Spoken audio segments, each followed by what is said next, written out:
Zingen rond de kerststal werd zondag alweer voor de 12e keer georganiseerd door de dekanale koorkring Venray. Er werd gezongen en muziek gemaakt in de Grote Kerk door de diverse ensembles en koren. Het is inmiddels een gewoonte geworden.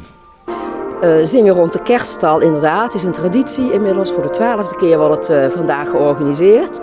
En het is gewoon een traditie in de week voor kerst, normaal gesproken, maar nu dus 2 weken. Omdat het volgende week zondag is het zo kort voor de kerst, daarom hebben we nu een weekje eerder. Maar het is een traditie inderdaad om samen in de sfeer te komen naar het kerstgebeuren met een heel ontspannen programma.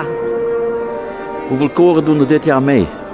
Er doen dit jaar 5 groepen mee, ensembles en koren. En ook gelukkig weer een nieuw koor, daar zijn we heel blij om. We horen nu een heel jong ensemble van de fanfare uit Merselo, waar we ook heel blij mee zijn dat die meedoen. De jeugd die heeft de toekomst, ja. Waarom en hoe is het eigenlijk ontstaan? Zingen rond de kerststal. Nou, het idee is ontstaan omdat op een gegeven moment was de zondag voor de kerst, was alles in het dorp open.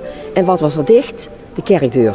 Nou, toen hebben we gezegd, ja dat kan niet. Dus de dekanale koorkring heeft toen gedacht, we gaan iets organiseren op een ontspannen manier.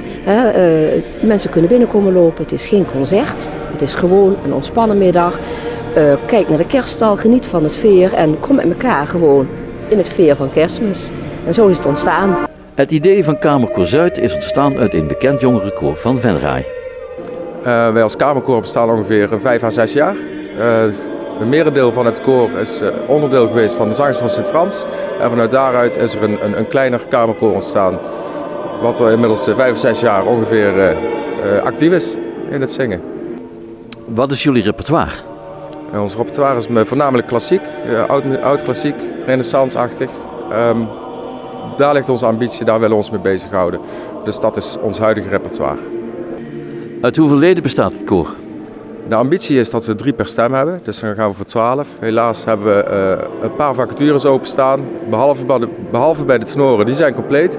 Maar alten, bassen en sopranen zoeken wij voor elk nog 1 stem. Dus als er nog mensen zijn die graag mee willen komen zingen, gezellig, maar mooi, dan zijn ze altijd welkom bij Kamerkoor Zuid in Venray. Wij repeteren 1 keer in de 2 weken op een donderdagavond. Dan repeteren wij van 7:15 tot 9:15. En daarna gezamenlijk met z'n allen een pilsje drinken of een glaasje water, net waar de behoefte aan is. Het aanwezige publiek genoot van de mooie muziek en er werd met enkele liederen spontaan meegezongen.